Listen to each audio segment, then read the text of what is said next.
नमस्कार दर्शक बंधु मॉर्निंग ओडिशा को आपको स्वागत। प्रत्येक सकाଳେ आम नहीं आसुचु सबुठ त्वरित और सठिक खबर। जदि चैनल नुआ अच्छा चैनल को सब्सक्राइब करूँ बेल आइकन ऑल सिलेक्ट करूँ। चलतु आज न्यूज को देखा। प्रथम आसूची आईसीसी T20 विश्वकप पूर्व ओहरिला मुख्य ब्रॉडकास्टर जियो हॉटस्टार। आईसीसी T20 विश्वकप पूर्व यार मुख्य ब्रॉडकास्टर जियो हॉटस्टार पछकू हटी प्रचुर क्षति होता कंपानी यह निष्पत्ति नहीं। आईसीसी एक नूतन ब्रॉडकास्टर सन्धान रही। सोनी, नेटफ्लिक्स और अमेजन प्राइम वीडियो सह आईसीसी जोगाजोग करथिबा बेले सेमाने राजी होउना। परवर्ती खबर वीडियो देले प्रतिश्रुति। गंजाम जिला दिगपहंडी ब्लॉक चषानिमखंडी पंचायत कार्यालय में सोमवार पंचायत स्तरीय जुग्म अभियोग शुणाणी अनुष्ठित हो जाइछि। दिगपहंडी वीडियो अनामिका पांडे अध्यक्षतार आयोजित कार्यक्रम में तहसीलदार, स्थानीय सरपंच, ग्राम पंचायत उन्नयन अधिकारी, ब्लॉक सामाजिक सुरक्षा अधिकारी उपस्थित थिले। परवर्ती खबर लांच नेउथिबा बेले थाना भितर एसआई को माड़ी बसिला विजिलेंस। मात्र 5,000 टंकार मानमहत गला। जाजपुर टाउन थाना रे विजिलेंस विभाग चढ़ाऊ 5,000 टंका लांच नेबा बेले धरा पड़े थाना बाबू। जमी जमा विवादर समाधान पर लांच नेबा बेले जाजपुर विजिलेंस हाथ में धरा पड़े जाजपुर टाउन थाना एसआई नंदकिशोर दास। परवर्ती खबर 3 दिनिया मयूरभंज गस्तर पश्चिमबंग राज्यपाल।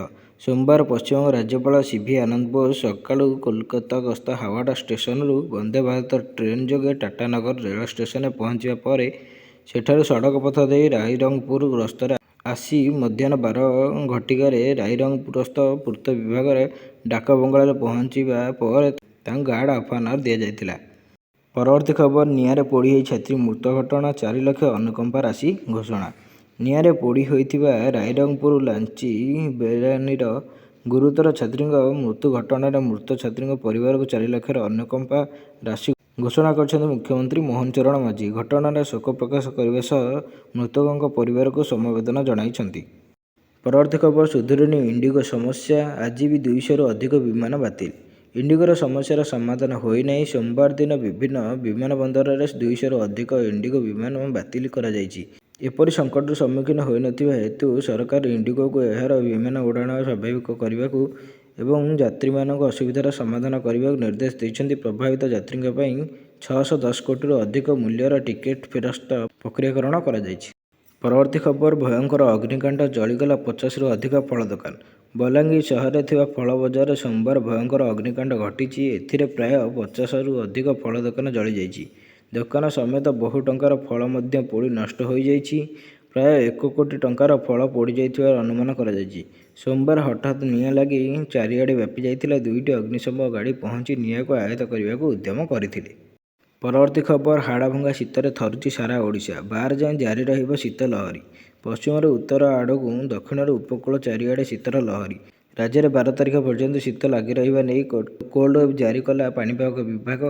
उत्तर पश्चिम दिगरू प्रभावित होता ठंडा शुष्क वायु प्रभावित 12 जाए शीत लहरी जारी रहिबा। आसंता 24 घंटे सुंदरगढ़, अनुगुल और झारसुगुड़ा 3 जिला को कोल्ड वेव पर येलो वार्निंग जारी करछि पाणीपाग विभाग। परवर्ती खबर परीक्षा बेले सबू पाठ पढ़ा जाए कहले सूर्यकुमार यादव। अभ्यास पूर्व अधिनायक सूर्यकुमार प्रेस को सूचना। T20 फर्माट आसंता विश्वकप प्रस्तुति को नहीं रखिले प्रतिक्रिया। परीक्षा आरंभर शेष 4 दिन पूर्व सबू पाठ पढ़ा जाए नहीं, तेणु आम 2024 T20 विश्वकप पर प्रस्तुति आरंभ कर सारिछु। परवर्ती खबर आत्मसमर्पण कले 12 माओवादी। कुख्यात नक्सलवादी कमांडर और केंद्रीय कमिटी सदस्य रामधर माझी 11 सहयोगी सहित आज सकाळे पुलिस निकट में आत्मसमर्पण करिछि। सेमानंठारु AK-47 30 carbon rifle, INS rifle एवं SNR समेत अनेक मारात्मक अस्त्र जबत करा जाइछि।